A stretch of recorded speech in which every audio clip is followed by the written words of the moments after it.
Il Covid rialza la testa e dicembre arriva a grandi passi, con il suo carico di feste, tredicesime e speranze per il commercio, la ristorazione e tutti quei settori che hanno subito la terribile spallata di quasi 2 anni di pandemia. Il governo sta prendendo in considerazione la possibilità di ripristinare l'obbligo dell'uso di mascherine all'aperto, ma nel frattempo i comuni vanno in ordine sparso alla ricerca della sicurezza. Il primo ad arrivare sul traguardo è il municipio di Marostica, il cui sindaco, Matteo Mozzo, ha già firmato un'ordinanza che entrerà in vigore sabato. In sostanza, bisognerà portare la mascherina nelle aree pedonali del centro storico nell'arco delle 24 ore. Sono esentati i minori di 6 anni e le persone gravate da una situazione medica incompatibile con l'uso dei dispositivi. Se Marostica ha già deciso, Bassano sta lavorando a un'ordinanza che impone l'obbligo delle mascherine nelle piazze e nei mercatini per tutto il periodo delle feste.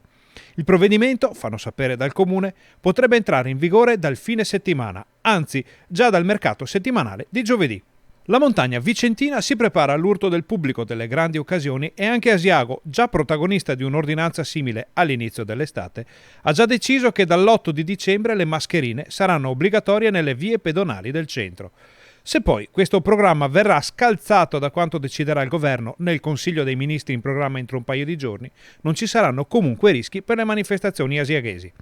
E se Asiago si prepara, Gallio non sta certo a guardare e il primo cittadino Emanuele Munari comunica di essere semplicemente in attesa dei provvedimenti del governo per prendere poi una decisione. Insomma, comunque vada, sarà un Natale all'insegna delle mascherine. L'importante, e qui sono tutti d'accordo, è che non sia all'insegna dell'ennesimo lockdown.